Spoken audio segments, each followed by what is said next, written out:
Milhares de decisões militares durante a Segunda Guerra Mundial se basearam em informação falsa criada por um único homem.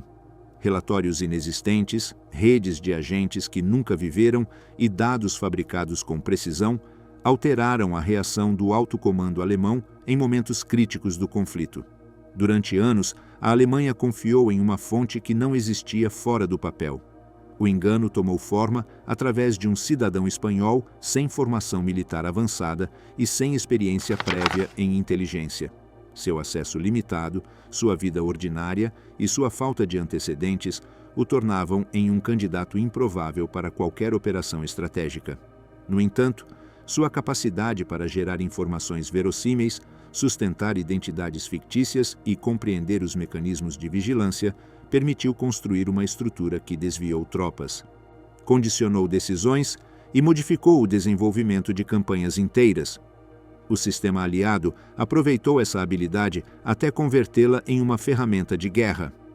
Como se originou esta operação sem precedentes? O que permitiu que um indivíduo desconhecido manipulasse uma potência militar? Como foi mantido o engano durante anos sem ser descoberto? Origens do engano. O surgimento de um ator improvável.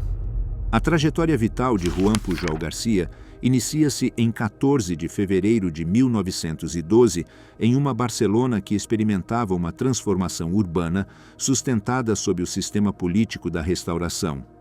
A cidade combinava a expansão industrial com um crescimento demográfico contínuo, impulsionado pela consolidação de empresas têxteis, metalúrgicas e comerciais que colocavam a Catalunha entre as regiões mais dinâmicas da Espanha. Nesse ambiente, nasceu Juan, o terceiro de 4 irmãos no lar de Joan Pujol Pena e Mercedes Garcia Guijarro. O pai dirigia uma fábrica de tinturas para a indústria têxtil, atividade que proporcionava uma posição econômica estável. A mãe procedia de Motril, em Granada, e trazia para o núcleo familiar uma tradição religiosa arraigada que se manifestava na rotina diária. Embora a orientação ideológica do lar estivesse marcada principalmente pelo pensamento liberal do pai, que defendia formas políticas abertas frente aos discursos extremistas que começavam a ganhar força em diferentes regiões europeias. O lugar onde decorreram os primeiros anos de Juan era um apartamento localizado no Eixample barcelonês, zona desenhada por Ildefons Cerdà, com ruas amplas e quarteirões regulares que abrigavam famílias ligadas a atividades industriais e comerciais. A habitação permitia um nível de conforto próprio da burguesia média, embora sem ostentação. Havia empregadas domésticas, acesso à educação privada e estabilidade econômica, mas o estilo de vida mantinha-se dentro de margens prudentes. A disciplina religiosa fazia parte da rotina familiar com missas dominicais e práticas devocionais, expressão habitual em numerosos lares da época. Juan participava nessas atividades como parte do ambiente familiar, sem que isso definisse de maneira essencial sua identidade, em um país onde a tradição católica continuava a ser um elemento estrutural da vida pública e privada. Aos 7 anos, foi matriculado no internato de Valdemia, em Mataró, administrado pelos Irmãos Maristas. O centro combinava ensino acadêmico com disciplina rígida e um sistema de vida ordenado por horários estritos. As jornadas começavam com orações, continuavam com aulas de matemática, latim, história e geografia, e se encerravam com estudo supervisionado. As saídas estavam reguladas e dependiam de visitas familiares, o que permitia a seu pai manter um contato regular mediante deslocamentos semanais desde Barcelona. Durante os 4 anos que permaneceu lá, Juan se adaptou às exigências do centro sem se destacar de maneira especial em nenhuma matéria. A convivência prolongada em um ambiente escolar de estrutura hierárquica lhe permitiu reconhecer padrões de comportamento, identificar professores mais severos e antecipar reações em situações disciplinares, elementos comuns na vida interna de instituições educacionais de orientação religiosa.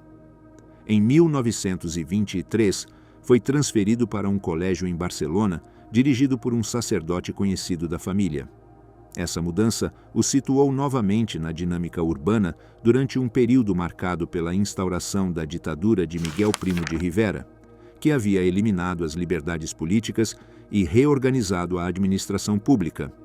O novo centro oferecia educação religiosa e uma disciplina menos rígida que a do internato anterior.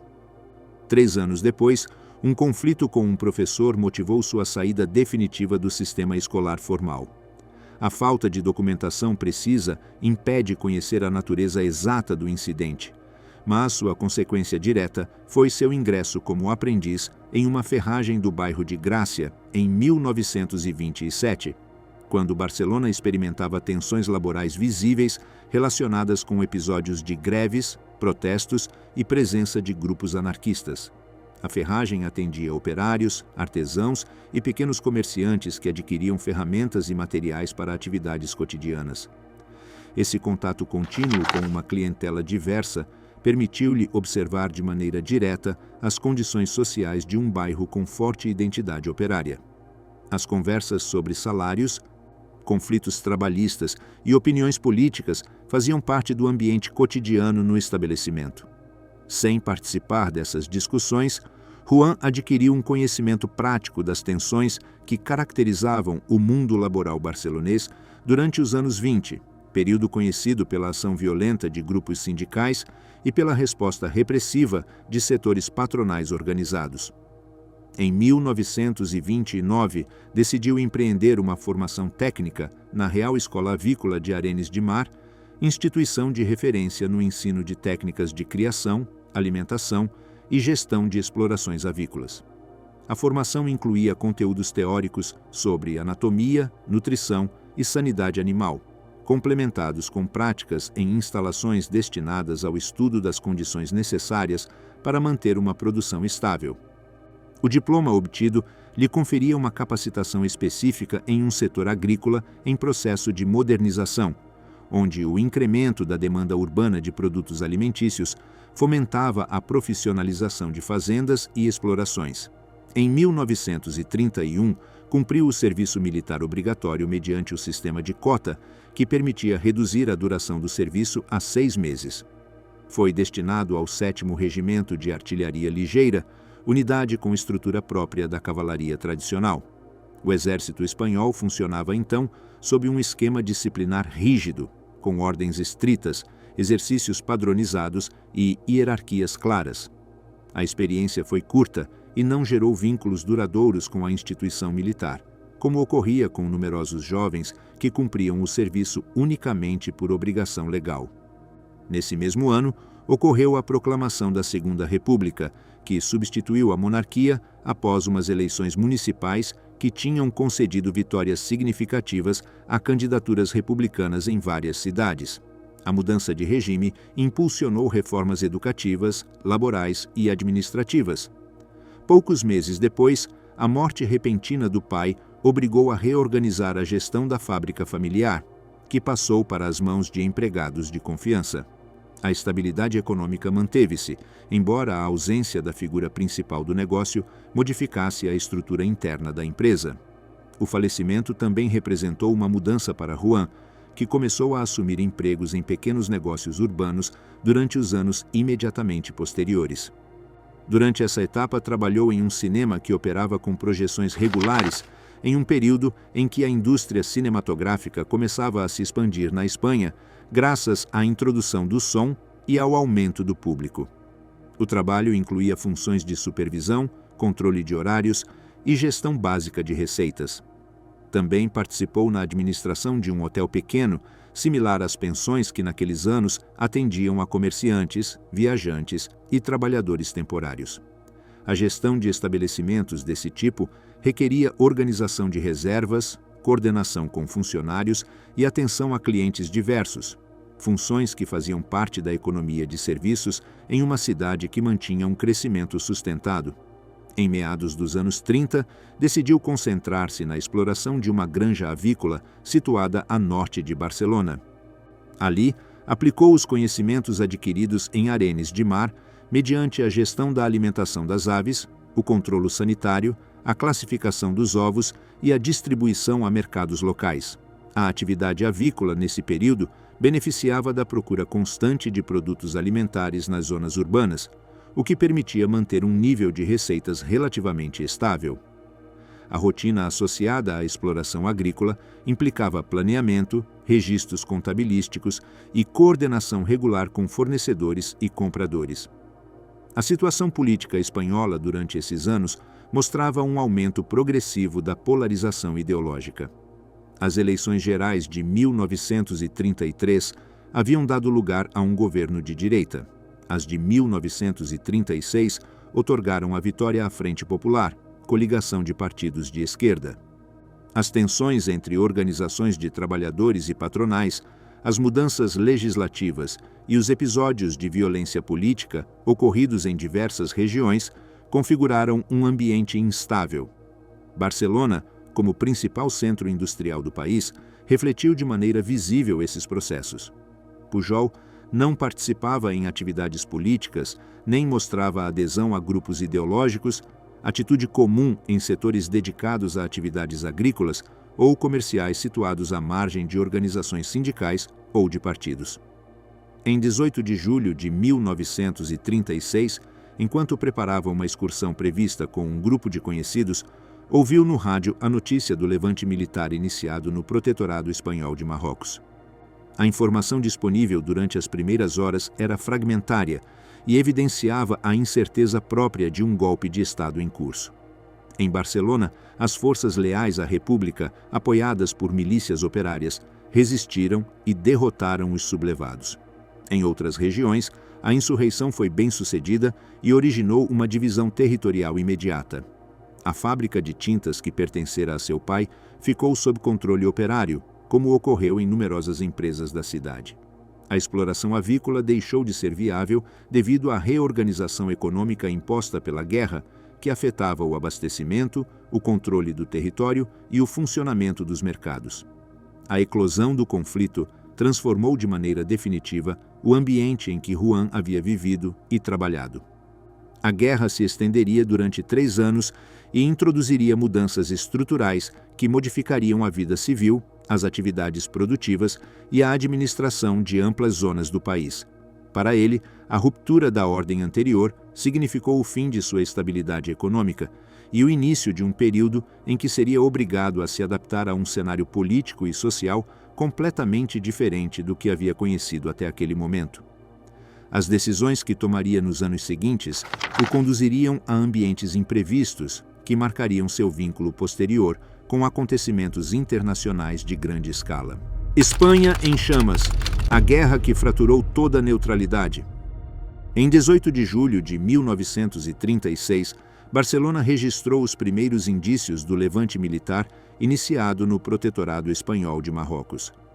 Desde as primeiras horas da manhã, os disparos isolados em vários pontos da cidade indicaram que unidades militares haviam tentado apoiar o golpe.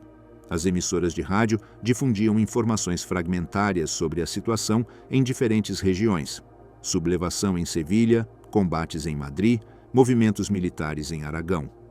A cidade permanecia em estado de incerteza enquanto as forças republicanas e as milícias operárias se organizavam para enfrentar os insurgentes. Juan Pujol, que se preparava para realizar uma excursão planejada anteriormente, regressou a Barcelona para avaliar a magnitude dos acontecimentos. Durante a tarde, as ruas principais, como as Ramblas e a Via Laietana, ficaram sob controle de milicianos pertencentes a organizações operárias como a CNT-FAI e o PSUC. Os quartéis sublevados foram sitiados e assaltados durante o dia, e as autoridades republicanas declararam o controle da cidade após intensos confrontos.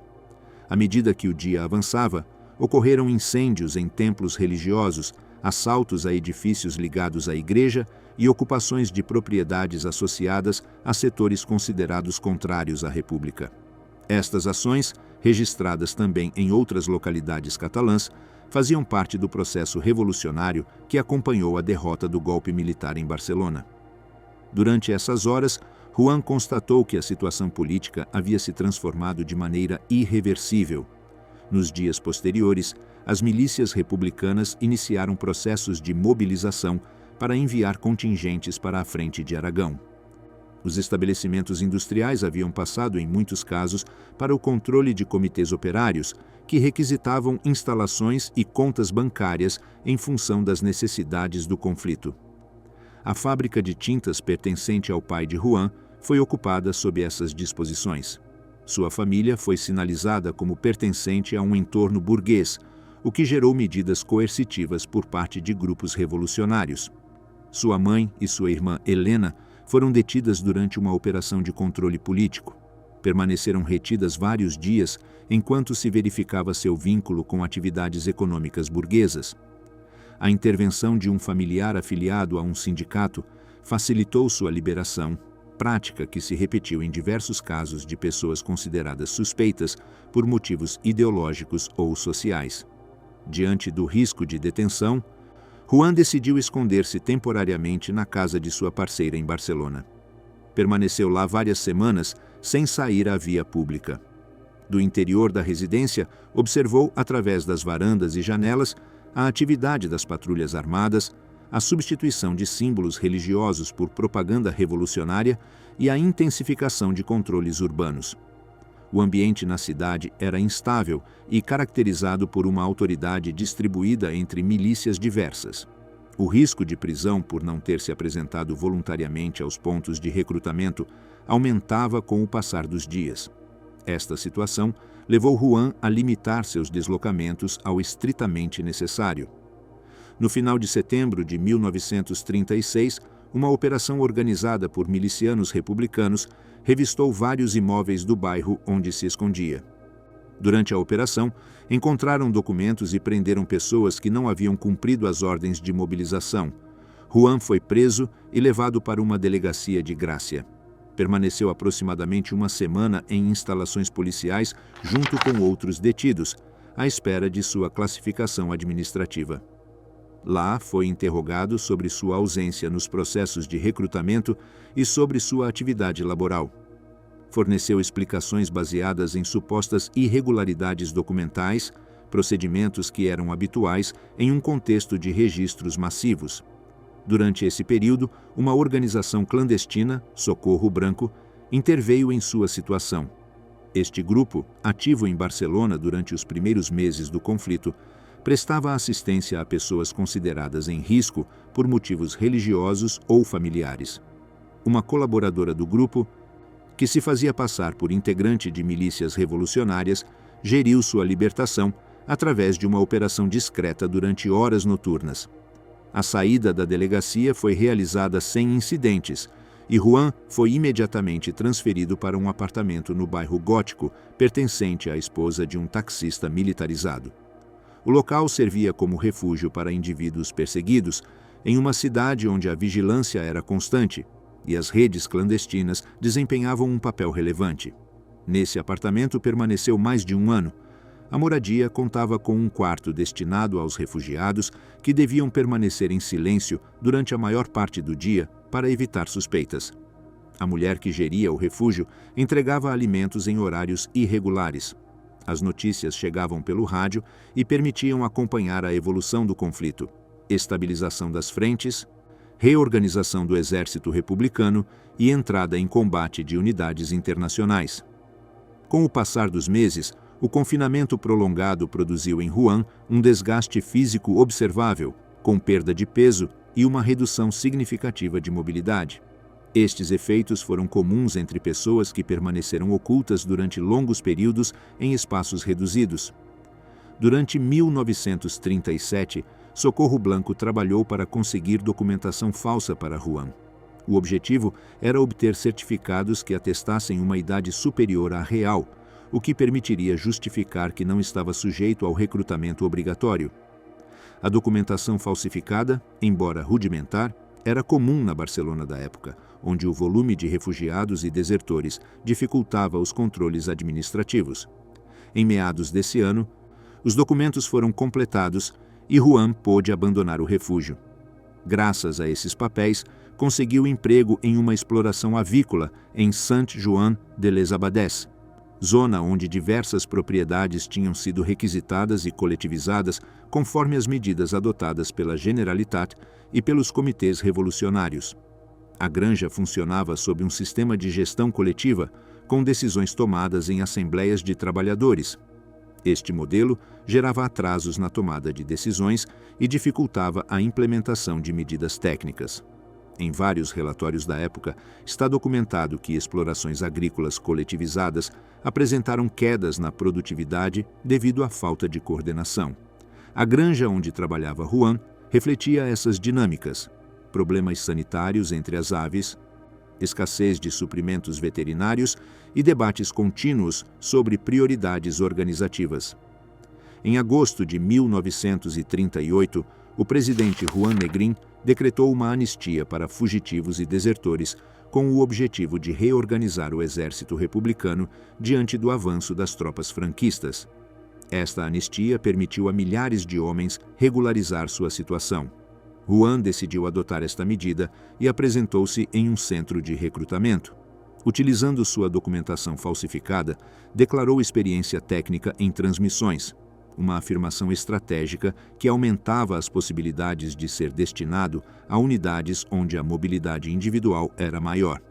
Foi enviado para a frente do Ebro no final de setembro de 1938, onde se desenvolvia a ofensiva mais extensa do conflito.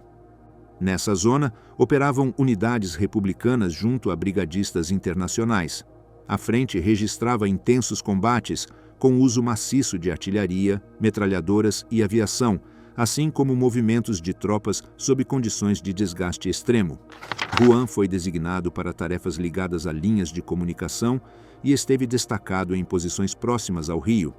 Daquelas trincheiras, observou os efeitos materiais da batalha: deslocamento de feridos, movimento constante de munição, destruição de estruturas e presença de corpos sem vida em áreas próximas à frente.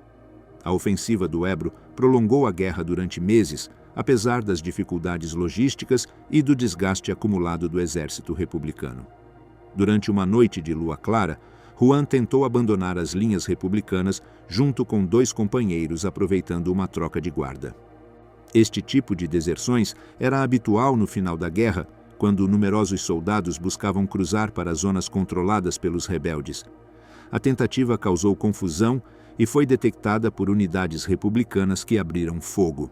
Na corrida para a zona inimiga, um de seus companheiros foi atingido. Juan continuou avançando por terreno irregular e parcialmente iluminado. Ao se aproximar das posições franquistas, identificou-se em voz alta e foi detido por uma patrulha. O protocolo habitual consistia em interrogar os desertores para confirmar que não se tratava de infiltrados. Após sua detenção, foi transferido para um campo de prisioneiros próximo a Deusto. Nessas instalações, concentravam-se combatentes republicanos capturados ou desertores, aplicando procedimentos de classificação que incluíam interrogatórios e verificação documental. Os campos registravam condições difíceis, com superlotação, alimentação reduzida e presença constante de guardas. As execuções após julgamentos sumários eram práticas documentadas em várias instalações nacionalistas durante esse período. Juan permaneceu no campo até que um pároco conhecido da família gerenciou sua libertação mediante certificados que atestavam antecedentes familiares não vinculados ao ativismo republicano. Liberado no final de 1938, foi transferido para Burgos, sede do governo franquista durante grande parte do conflito. Lá, foi designado para tarefas administrativas menores, enquanto continuava o avanço militar em direção à Catalunha e a Madrid. Em Burgos, conheceu Araceli González Carballo, funcionária de Lugo que trabalhava em repartições administrativas. Estabeleceu com ela um relacionamento que continuaria após a guerra. Durante esses meses, a situação militar republicana deteriorou-se de forma acelerada, especialmente após a queda da Catalunha em fevereiro de 1939. Em 1 de abril de 1939, o relatório oficial assinado por Franco declarou encerradas as operações militares. Juan tinha passado por zonas controladas por ambos os lados e tinha sido mobilizado pela República e classificado pelos nacionalistas. Após a guerra, iniciou os trâmites para formalizar sua relação com Araceli e organizou sua nova vida em uma Espanha sob controle absoluto do regime franquista. Nos meses seguintes, a atenção internacional se deslocou para a Europa Central, onde as tensões entre a Alemanha e a Polônia antecipavam um novo conflito de escala continental. A experiência acumulada por Juan durante a Guerra Civil, marcada por detenções, ocultamentos, deslocamentos forçados e observação direta das dinâmicas políticas e militares, o colocaria em uma posição particular quando, meses depois, se iniciasse a Segunda Guerra Mundial. Caminho à sombra, o passo decisivo para a Guerra Secreta. Quando terminou a Guerra Civil, em abril de 1939, a Espanha iniciou um processo de reorganização administrativa e econômica em um contexto marcado pela destruição material e pela implantação de estruturas políticas centralizadas sob o novo regime. As autoridades franquistas consolidaram o controle dos ministérios, reorganizaram a justiça mediante tribunais militares, estabeleceram um sistema de racionamento para regular o abastecimento e empreenderam programas de reconstrução limitados pela falta de recursos.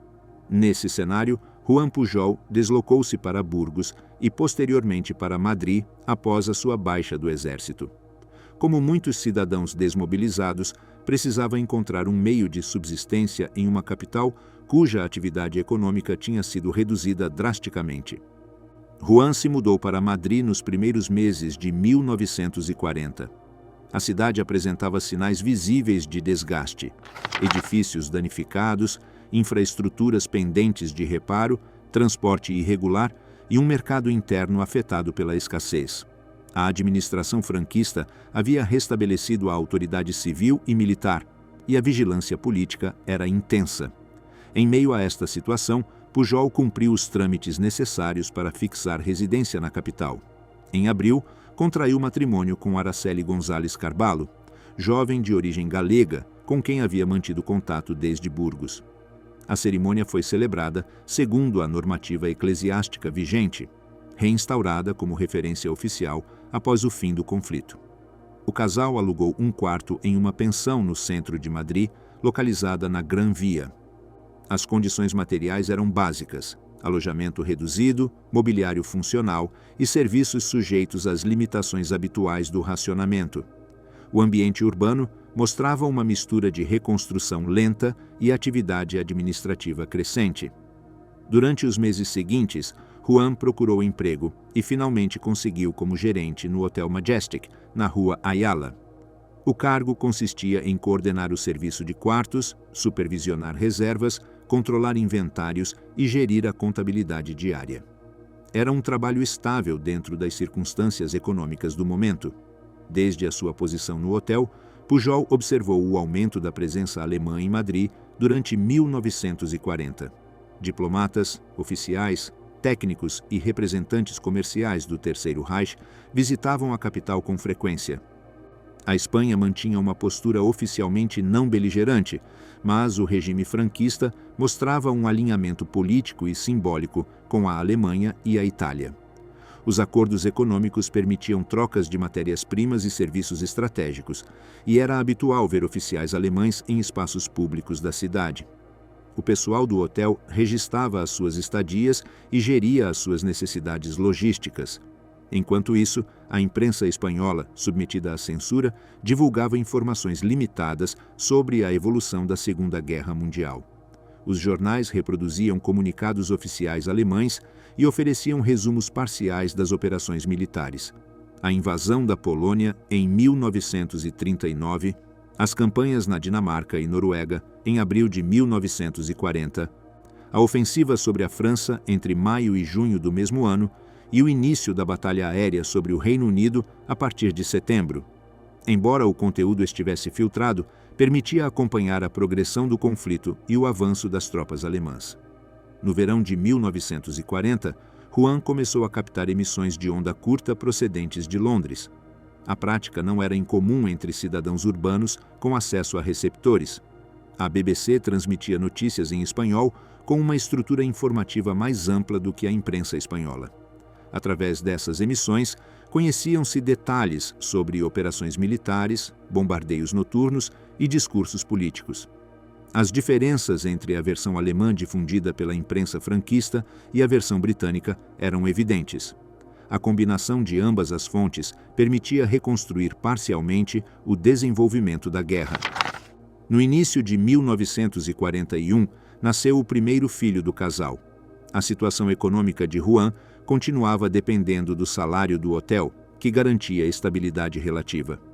Durante esse período, começou a considerar a possibilidade de intervir na guerra europeia de alguma forma. Não contava com formação militar avançada, nem com contatos diplomáticos, mas sim tinha experiência na guerra civil relacionada com uso de identidades falsas, manobras administrativas complexas e situações onde era necessário gerar explicações verossímeis.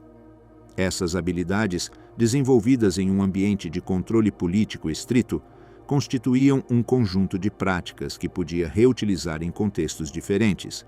Para o final de 1940, Juan decidiu oferecer seus serviços à Embaixada Britânica.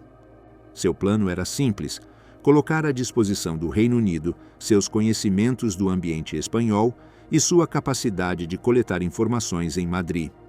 Apresentou-se sem compromisso prévio na sede diplomática, localizada na Rua Fernando el Santo. Os procedimentos de segurança incluíam espera em áreas vigiadas e breves entrevistas com o pessoal de nível intermediário. Um funcionário consular ouviu sua proposta, tomou notas e não fez nenhum compromisso adicional. O tratamento foi correto, mas sem sinais de interesse operacional. Nos meses posteriores, ele voltou à embaixada mais 2 vezes.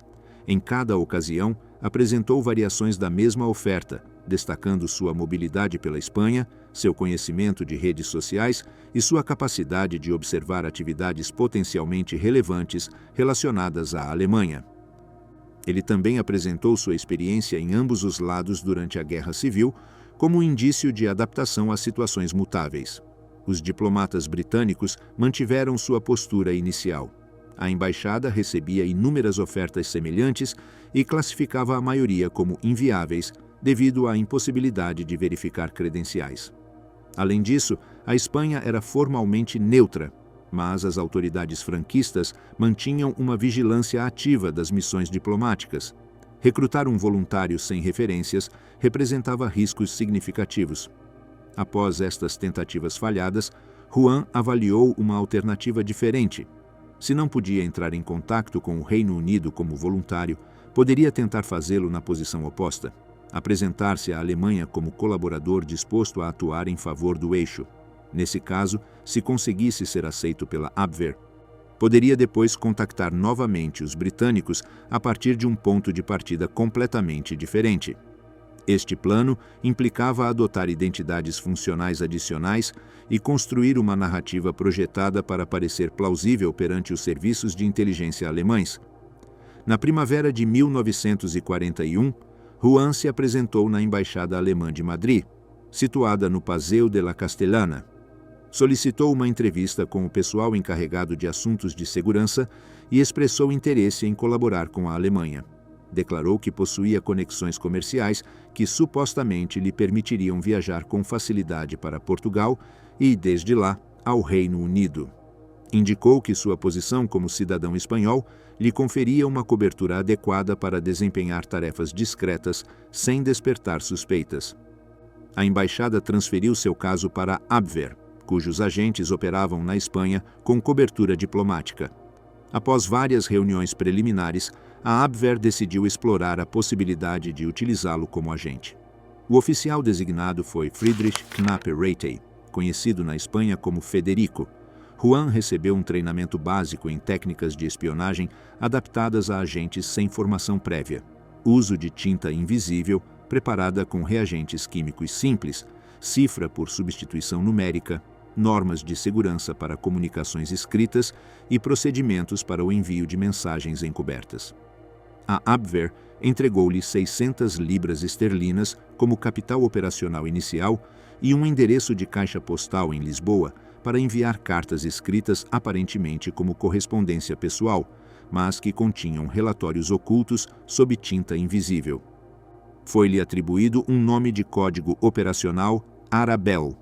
O objetivo estabelecido pela Abwehr consistia em que ele viajasse para o Reino Unido, estabelecesse uma rede de contatos, identificasse alvos militares e civis relevantes e enviasse relatórios periódicos através do sistema postal português.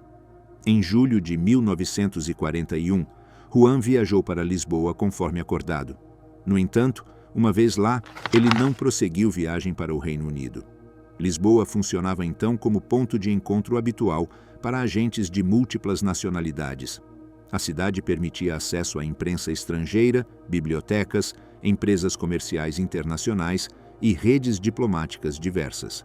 Juan instalou-se numa pensão do bairro de Alfama e começou a elaborar relatórios fictícios para a Abwehr. Para produzir os relatórios, utilizou fontes abertas, guias turísticos britânicos, mapas urbanos e regionais, anuários de transporte, dicionários militares e jornais de vários dias de atraso importados a Portugal. Com esse material, construiu descrições detalhadas de movimentos de comboios inferidos, de rotas marítimas lógicas, estimativas sobre atividade militar, deduzidas da análise de mapas e referências à vida civil, retiradas de artigos de imprensa. Os relatórios eram apresentados com suficiente densidade factual para ser credíveis, misturando informação verificável proveniente de fontes públicas com dados inventados que não podiam ser comprovados de imediato. Juan redigia os relatórios em tinta invisível sobre cartas dirigidas ao apartado postal indicado. Federico recuperava os envelopes e aplicava reagentes químicos para revelar o conteúdo oculto. Posteriormente, enviava a informação para Berlim. A Abwehr recebeu os primeiros relatórios com interesse. Embora contivessem contradições menores, erros em medidas, imprecisões geográficas ou referências culturais incorretas, foram aceitos como produto de um agente operativo em território britânico. Em 1941, a Alemanha tinha dificuldades notáveis para manter redes ativas no Reino Unido, pelo que Arabel foi considerado um recurso valioso.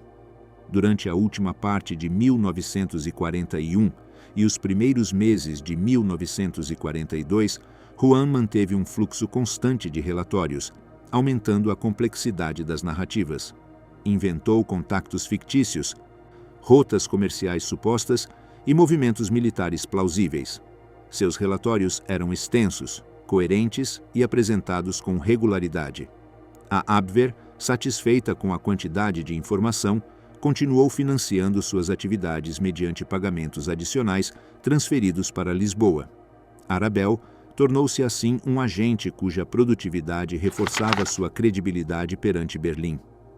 Por volta de 1942, Juan já havia estabelecido uma estrutura operacional completa, baseada exclusivamente em fontes abertas e em sua capacidade de deduzir dados verossímeis. Seu sucesso inicial perante a Abwehr criou as condições necessárias para que pudesse tentar, mais uma vez, estabelecer contato com os britânicos. A diferença fundamental em relação a 1941 era sua nova posição. Agora podia se apresentar como um agente alemão em atividade com nome de código, fundos operacionais e uma rede fictícia que os alemães consideravam real. As ações que empreenderia a partir desse ponto modificariam definitivamente sua trajetória e o situariam no limiar do episódio que definiria seu papel na Segunda Guerra Mundial. Entrada no labirinto. A chegada ao Double Cross. Em 24 de abril de 1942, Juan Pujol chegou ao porto de Plymouth após uma viagem organizada discretamente pelo MI6. Ele havia saído de Lisboa usando documentação britânica e viajava acompanhado de sua esposa Araceli e de seu filho pequeno. A transferência foi realizada sob controles rigorosos, característicos de um país que estava em guerra há quase 3 anos. Embora a intensidade dos bombardeios alemães tivesse diminuído, as cidades britânicas mostravam danos significativos. Estações ferroviárias destruídas, fábricas parcialmente desmoronadas e moradias marcadas por impactos recentes. Ao desembarcar, Pujol foi levado diretamente a Londres sob supervisão de oficiais britânicos especializados em segurança interna. Durante as 2 semanas seguintes, foi submetido a um processo exaustivo de verificação por parte do MI5. O propósito era comprovar a coerência da sua história, sua origem, suas atividades em Lisboa e sua relação com a Abwehr. A investigação incluiu entrevistas presenciais, análise de documentos fornecidos por ele e contrastes com informação externa disponível em arquivos britânicos e portugueses. Entre os responsáveis pela sua avaliação, encontrava-se Desmond Bristow, oficial do MI6 com experiência em operações desenvolvidas na Península Ibérica. As sessões realizavam-se em instalações do MI5 em Londres e seguiam um protocolo habitual: entrevistas prolongadas, revisão detalhada da sua trajetória na Espanha, análise do tipo de informação que havia entregue aos alemães e avaliação da sua utilidade potencial. Depois de completar a verificação preliminar, o MI5 concluiu que Pujol era um candidato viável para se integrar ao sistema britânico de contra-espionagem. O Double Cross System, administrado pelo 20 Committee, havia conseguido, nos primeiros anos da guerra, controlar a maioria dos agentes enviados pela Alemanha ao Reino Unido. A metodologia consistia em capturar ou identificar os espiões da Abwehr e oferecer-lhes colaborar sob supervisão britânica. Uma vez convertidos em agentes duplos, enviavam informações cuidadosamente selecionadas aos seus controladores na Alemanha. O objetivo principal era influenciar nas percepções estratégicas alemãs, reduzindo sua capacidade de interpretar com precisão os movimentos militares britânicos. O caso de Pujol se diferenciava dos demais porque não tinha sido capturado. Tinha agido por iniciativa própria em Lisboa, enviando relatórios fictícios para a Abwehr e estabelecendo uma identidade funcional como agente operativo na Inglaterra. Esta circunstância inédita tornou a sua entrada no sistema uma questão prioritária para o MI5. Sua credibilidade perante a Abwehr estava consolidada e sua posição podia ser utilizada para desenvolver operações de maior alcance.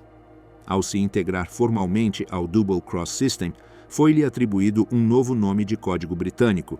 O primeiro código proposto foi Bovril, mas logo foi descartado. Finalmente foi escolhido Garbo, em referência ao prestígio associado à atriz sueca Greta Garbo. O nome pretendia refletir a capacidade interpretativa que Pujol havia demonstrado em Lisboa.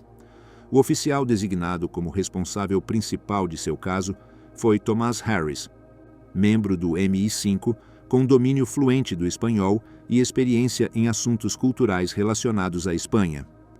Harris e Pujol começaram a trabalhar em conjunto desde o primeiro momento. Para garantir sua segurança, o MI5 alojou a família em Hendon, ao norte de Londres. Eles viviam em uma casa modesta que não despertava suspeitas entre os vizinhos. A localidade contava com serviços básicos, transporte por ônibus e acesso simples ao centro de Londres. Na mesma rua foi habilitada uma segunda residência como escritório operante. Lá foram instalados equipamentos de comunicação, incluindo transmissores e receptores operados por um técnico do MI5, Charles Haynes.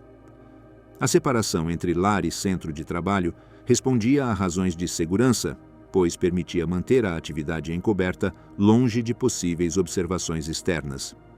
O trabalho de Garbo era organizado seguindo uma rotina precisa. A cada manhã, Pujol ia à casa operativa acompanhado de Harris. Em uma sala do andar superior, revisavam instruções do 20 Committee relacionadas com as necessidades de desinformação do momento. As diretrizes incluíam quais dados reais podiam ser enviados sem risco, quais dados fictícios deviam ser introduzidos e quais temas deviam ser evitados para não comprometer operações militares. O objetivo não era fornecer informações falsas indiscriminadamente, mas sim construir um fluxo informativo coerente que a Abwehr pudesse considerar confiável. Um aspecto central do trabalho era a ampliação e formalização da rede de subagentes fictícios, inicialmente idealizada por Pujol em Lisboa.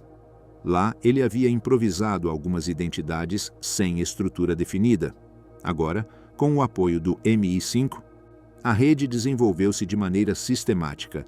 Cada subagente imaginário recebeu um perfil completo: nome, idade, profissão, locais habituais de atividade, nível de acesso a informações, limitações operacionais e antecedentes pessoais.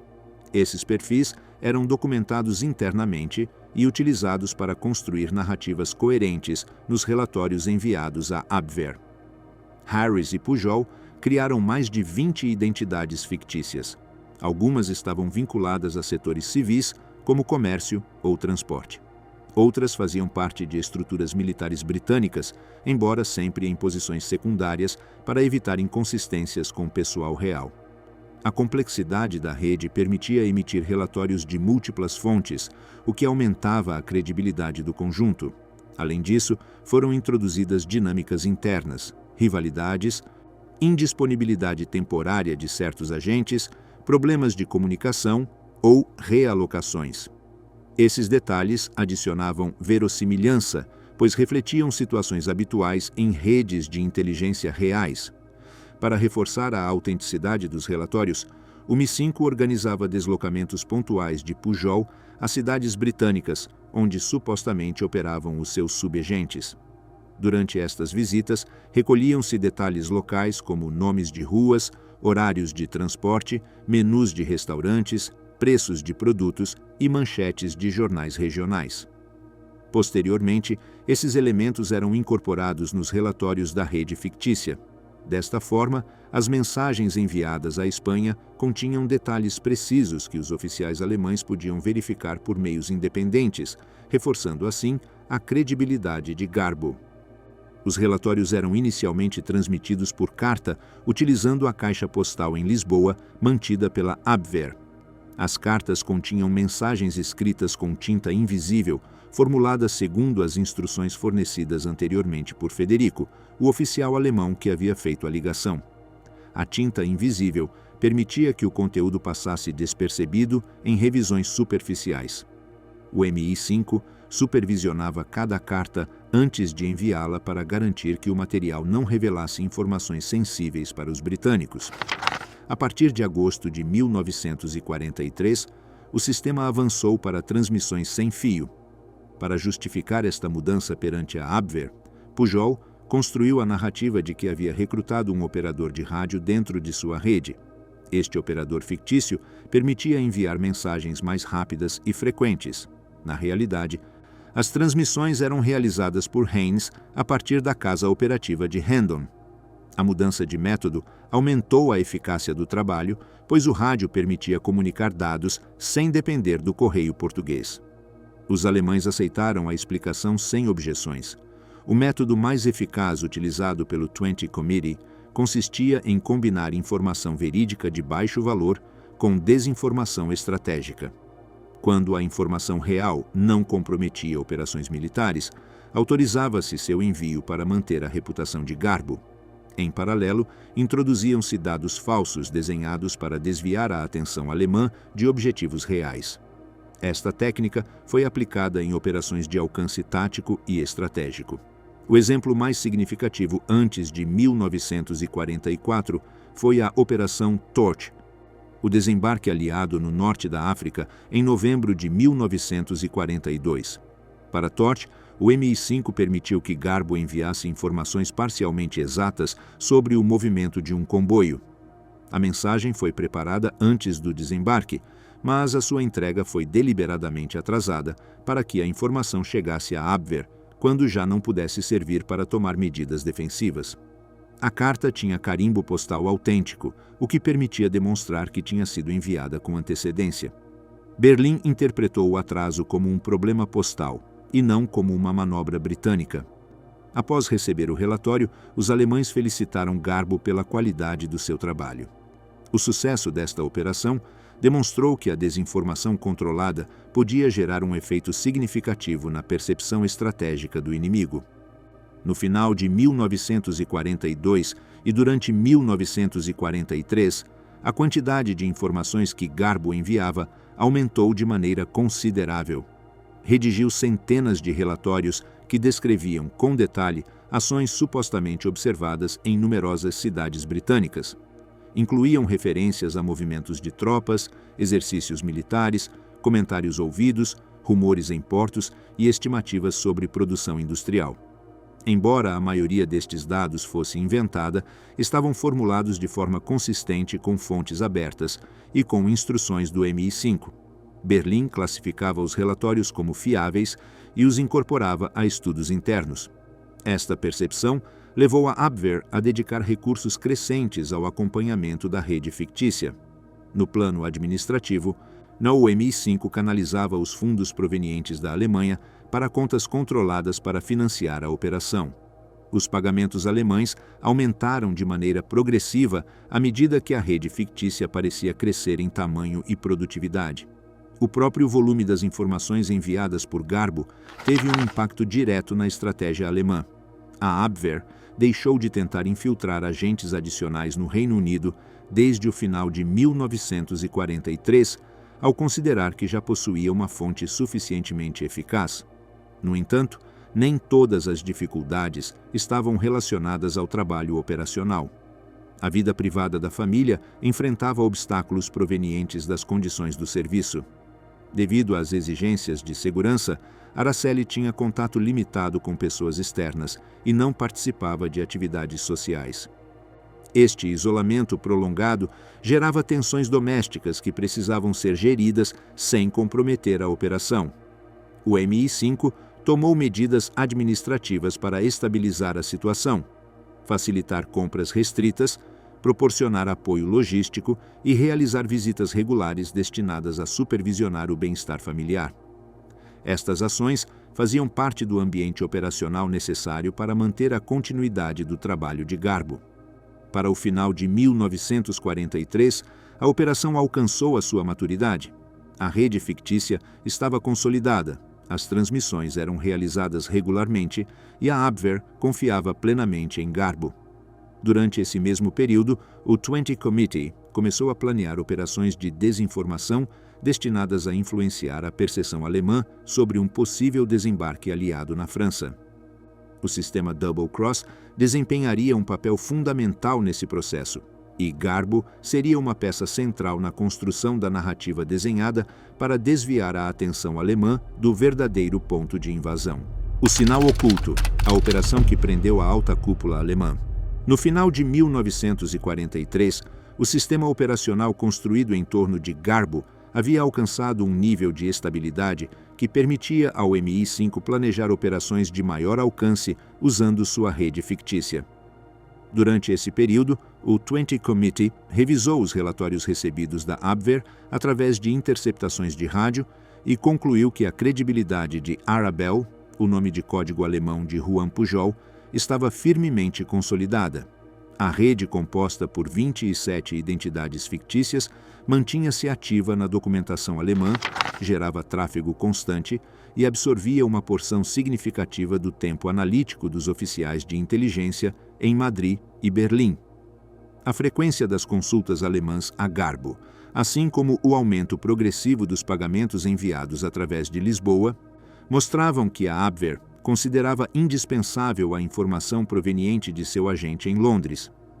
Com a estrutura já estabelecida, o MI5 revisou retrospectivamente um episódio ocorrido um ano antes, durante a preparação da Operação Torch, a fim de empregá-lo como base para futuras manobras de engano. Naquele momento, no início de novembro de 1942, Pujol tinha redigido um relatório detalhado sobre um comboio que partiu do Clyde com destino ao norte da África. Esse relatório, escrito com instruções britânicas e retido deliberadamente antes de ser enviado, chegou a Abwehr no dia 9 de novembro, quando as forças aliadas já tinham desembarcado em Argel, Orão e Casablanca. A carta, datada antes do ataque, mas enviada depois, tinha reforçado a imagem de Arabelle como agente diligente que operava sob as limitações naturais do correio aéreo em tempos de guerra. A análise do 20 Committee, no final de 1943, mostrava que esse episódio continuava influenciando a avaliação alemã da fiabilidade da rede. A experiência com a Torch demonstrou que a combinação de dados autênticos e atrasos controlados podia aumentar a confiança alemã sem colocar em risco operações militares. O conhecimento dessa reação tornou-se um precedente útil quando o alto comando aliado começou o planejamento final da Operação Overlord. A partir de janeiro de 1944, a Abwehr solicitou a Garbo vigilância intensiva sobre movimentos de tropas, acumulação de material e exercícios que pudessem antecipar uma ofensiva de grande escala na Europa Ocidental. O aumento dessas solicitações refletia que Berlim considerava iminente um desembarque. Em paralelo, os aliados finalizavam um programa de engano estratégico projetado para manipular a percepção alemã sobre o local da invasão. Esse programa, denominado Operação Fortitude, dividia-se em dois componentes. Fortitude North simulava preparativos na Escócia destinados a uma invasão da Noruega. Fortitude South criava a ilusão de que a força principal se encontrava no sudeste da Inglaterra, pronta para atravessar o Passo de Calais. O objetivo global consistia em induzir a Alemanha a distribuir sua capacidade defensiva em pontos errados, reduzindo assim a concentração de forças na Normandia.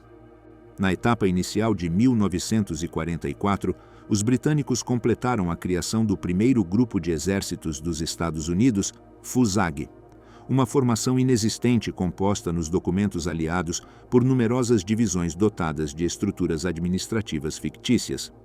Para dar maior credibilidade ao conjunto, foi atribuído nominalmente ao general George S. Patton como comandante. Fotografias, deslocamentos simulados e referências indiretas faziam parte do conjunto de sinais visuais e auditivos destinados a agentes alemães ativos ou a observadores potenciais. No entanto, o componente visual tinha um alcance limitado. A Luftwaffe já não podia realizar voos de reconhecimento profundos sobre o Reino Unido devido à supremacia aérea aliada. Por esse motivo, a maior parte do peso operativo recaía nos agentes duplos, e entre eles, Garbo ocupava uma posição singular. Ao contrário de outros agentes, sua rede fictícia fornecia múltiplas fontes independentes, cada uma com sua própria história profissional, sua área de observação e seu padrão de comunicação. Isso permitia gerar relatórios que simulavam provir de setores diversos: portos, zonas industriais, unidades militares auxiliares, instituições civis ou localidades costeiras. Durante os primeiros meses de 1944, Pujol transmitiu mais de 500 mensagens por meio de rádio.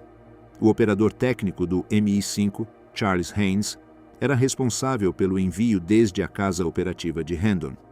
As transmissões eram elaboradas em sessões coordenadas com Harris, que incorporava as instruções recebidas do 20 Committee. O design de cada mensagem respondia à lógica de fortitude. Nenhum relatório afirmava explicitamente que Calais seria o ponto de invasão, mas todos forneciam dados parciais que deviam conduzir a essa conclusão. Entre esses dados, incluíam avistamentos de insígnias divisionais na região de Kent, descrições de treinamento anfíbio supostamente observado por certos subagentes, referências a veículos camuflados com padrões mediterrâneos e menções a visitas de altos comandos americanos. A documentação alemã preservada após a guerra confirma que os analistas do OKW integraram informações de Arabel em suas avaliações finais. Os relatórios associados com Garbo apareciam citados em vários resumos semanais, especialmente aqueles relacionados com movimentos de tropas no sul da Inglaterra.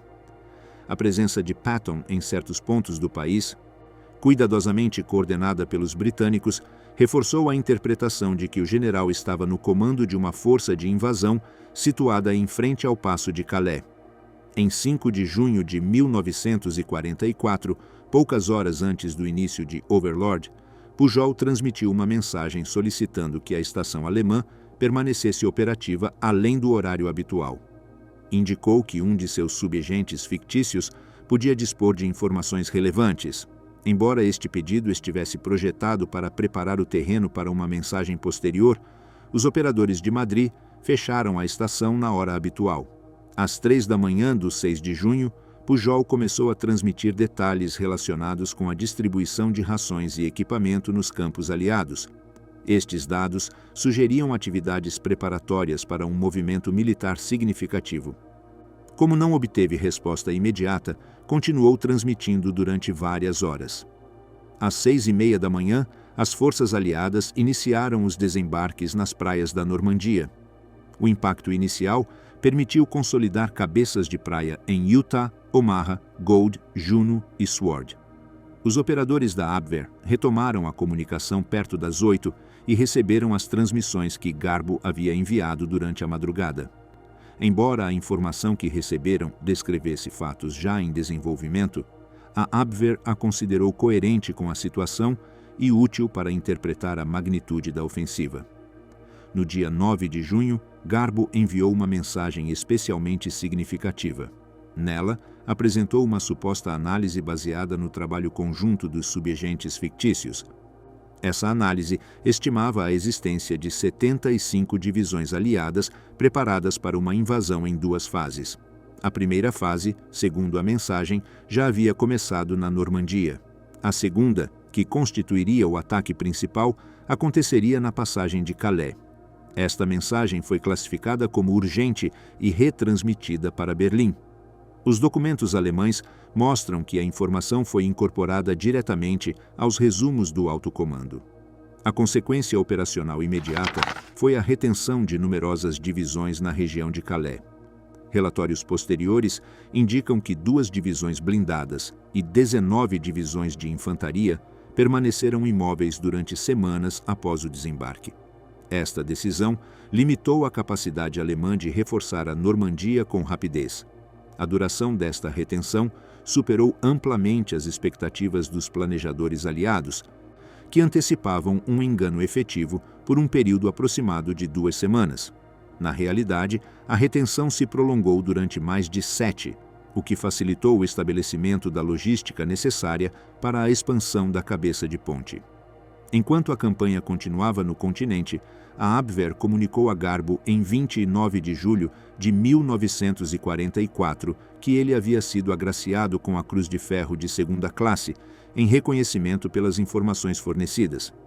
Essa condecoração somou-se ao reconhecimento britânico recebido meses depois, quando Juan Pujol foi nomeado membro da Ordem do Império Britânico. Ambos os fatos ficaram documentados em registros oficiais. No verão de 1944, o MI5 utilizou novamente Garbo para influenciar operações alemãs. Após o início dos ataques com mísseis V1 contra Londres, o sistema Double Cross decidiu empregar os agentes duplos para manipular os relatórios de impacto. Garbo transmitiu localizações ligeiramente deslocadas para o norte e o oeste, o que levou a Abwehr a recomendar ajustes nas trajetórias. Como consequência, vários mísseis caíram em áreas menos densamente povoadas. Para o final de 1944, a necessidade de operações de engano diminuiu. As forças aliadas avançavam rapidamente pela França, Bélgica e os Países Baixos. O colapso militar alemão em múltiplas frentes reduziu a utilidade estratégica de manter redes fictícias de longo alcance. No início de 1945, o MI5 ordenou a diminuição progressiva da atividade relacionada com Arabelle. Apesar disso, a rede permaneceu oficialmente ativa até os últimos meses da guerra, aproveitando a credibilidade acumulada para gerir informação residual até o colapso final do Terceiro Reich. Neste ponto, a operação desenvolvida em torno de Garbo havia demonstrado que uma rede fictícia podia manter enganado o aparelho de inteligência de uma potência militar durante um período prolongado, mesmo durante operações decisivas. O trabalho realizado desde Hendon, entre 1943 e 1944, serviria posteriormente como referência em estudos sobre desinformação militar e controle de inteligência estratégica. Com o final da guerra próximo, começava uma nova etapa para Pujol, uma etapa marcada por decisões que afetariam sua vida após o conflito. Final em silêncio. A construção de uma segunda vida. Em 1949, 4 anos após o final da Segunda Guerra Mundial, Juan Pujol Garcia encontrava-se fora do circuito ativo de inteligência britânica. O MI5 tinha reduzido progressivamente sua atenção sobre a rede Arabelle após a derrota alemã e tinha reatribuído recursos para tarefas de pós-guerra. Durante esse período, Pujol manteve comunicação ocasional com antigos oficiais, especialmente com Thomas Harris. Em 1948, solicitou assistência para estabelecer uma nova identidade no exterior. O pedido foi analisado internamente por razões de segurança. Alguns oficiais consideravam que, após a queda do Terceiro Reich, o risco era limitado. No entanto, existiam relatórios sobre antigos membros da Abwehr que tinham emigrado para diversos países através de redes clandestinas. Estes relatórios, somados ao desejo de Pujol, de evitar qualquer relação com seu passado operativo, motivaram o MI5 a autorizar a criação de documentação que comprovasse uma morte fictícia.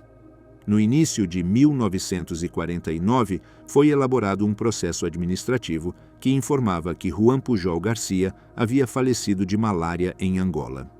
A comunicação foi transmitida através de canais diplomáticos britânicos. As autoridades espanholas receberam o aviso e o registraram oficialmente. A informação também chegou à sua família em Madrid, que morava separada dele desde o final da guerra. Uma vez formalizada sua morte nos registros espanhóis, Pujol deixou a África e viajou para a América Latina sob uma identidade diferente. Seu destino final foi a Venezuela, país que naquele momento experimentava uma forte expansão industrial decorrente do desenvolvimento da indústria petrolífera.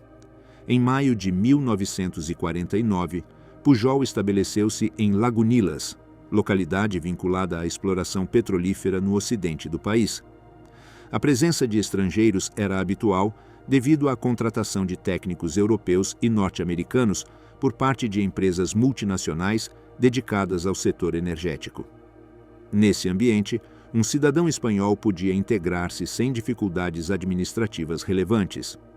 Pujol obteve um emprego como instrutor de idiomas para uma empresa vinculada à indústria, função que desempenhava ensinando espanhol e inglês a trabalhadores que requeriam capacitação linguística básica para operar em ambientes multinacionais. Durante os primeiros anos na Venezuela, Pujol levou uma vida de baixo perfil. Posteriormente, abriu um pequeno estabelecimento comercial dedicado à venda de artigos de papelaria, presentes e suprimentos escolares. O negócio funcionava com um sistema de crédito informal para trabalhadores locais.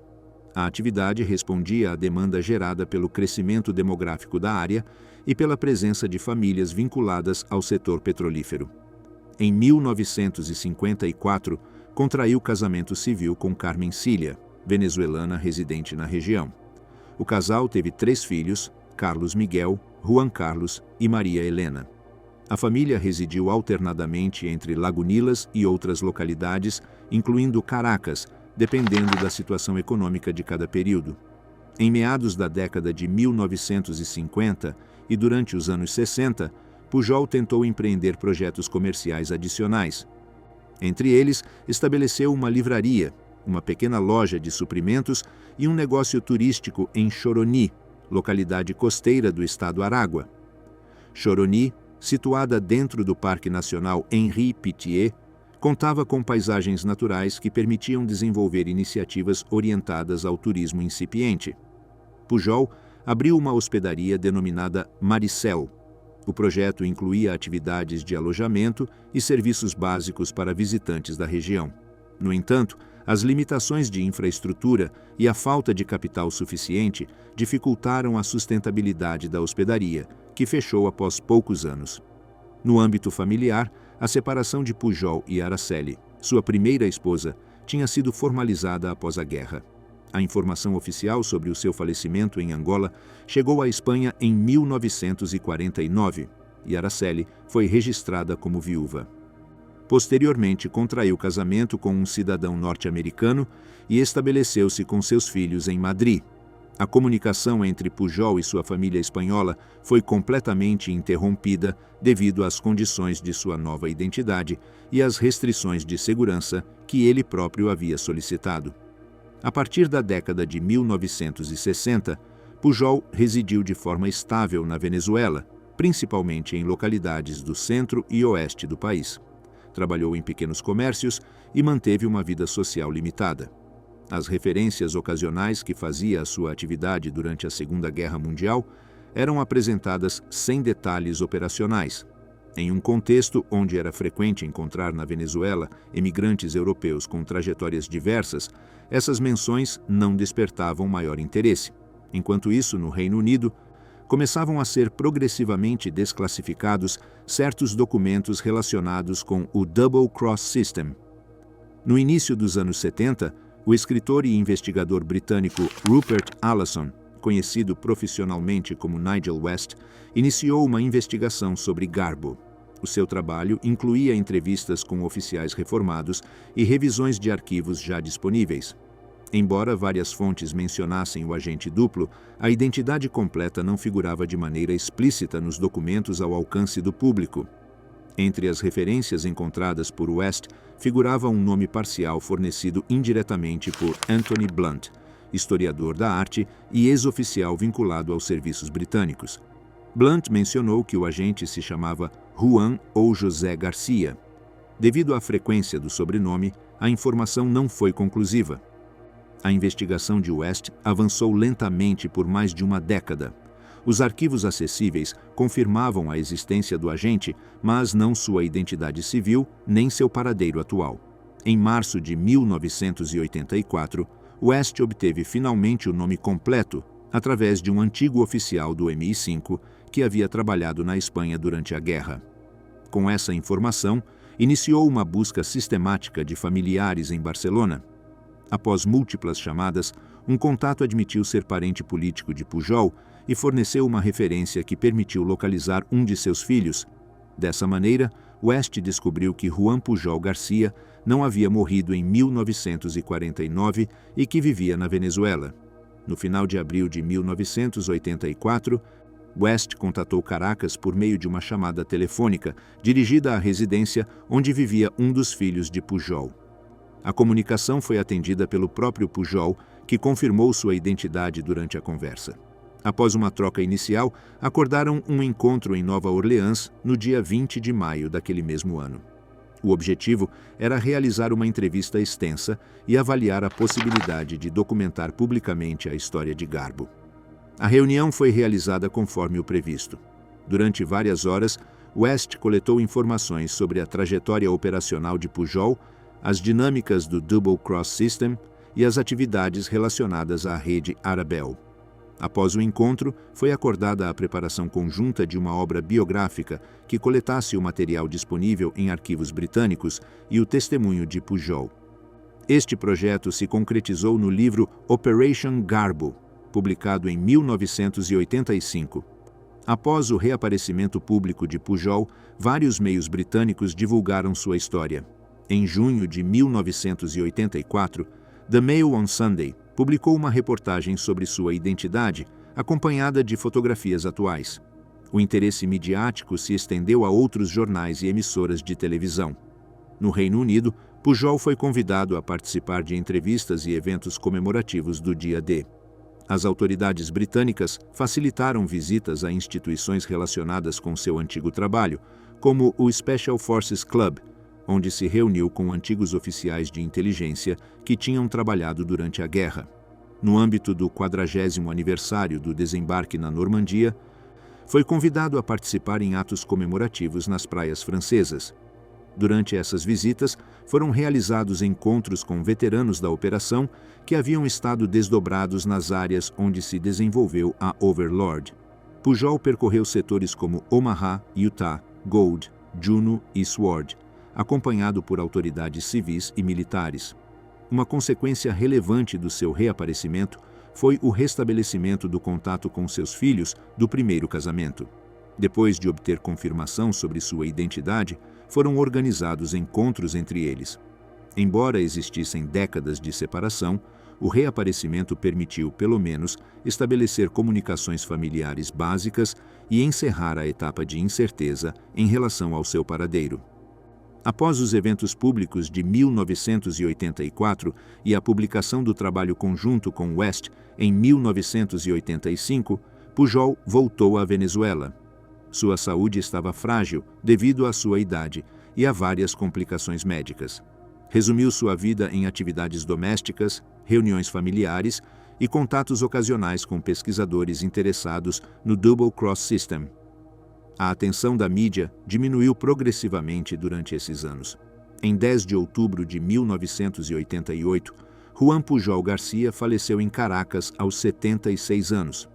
Após os trâmites correspondentes, seu corpo foi trasladado para Choroní, localidade venezuelana, onde havia residido e onde havia tentado estabelecer atividades comerciais décadas atrás. Foi enterrado no cemitério local, dentro da área correspondente ao Parque Nacional Henri Pittier. O túmulo contém uma inscrição básica com suas datas de nascimento e falecimento. Junto à sua sepultura, encontram-se as de sua segunda esposa e de sua filha falecida, em 1975. A trajetória de Pujol continuou sendo objeto de estudo após sua morte. Documentos britânicos desclassificados nas décadas posteriores confirmaram de maneira detalhada o papel central que desempenhou no Double Cross System e na Operação Fortitude. As análises militares ressaltaram a relevância de sua contribuição na retenção de divisões alemãs em Calais, fator que permitiu às forças aliadas consolidar a cabeça de ponte na Normandia. Seu reaparecimento em 1984 permitiu completar documentação que até então permanecia incompleta, especialmente em relação ao encerramento de sua vida após a guerra. Para o final do século XX, a figura de Juan Pujol Garcia foi integrada em estudos acadêmicos, biografias e análises estratégicas relacionadas com a inteligência militar aliada. Seu papel é considerado um caso de referência para ilustrar a construção e exploração de redes fictícias em operações de engano. O uso de informação parcial, a gestão de narrativas consistentes e a coordenação entre múltiplos organismos constituem elementos-chave analisados na historiografia correspondente. Sua vida posterior na Venezuela continua sendo um exemplo de reconstrução civil após uma atividade encoberta prolongada.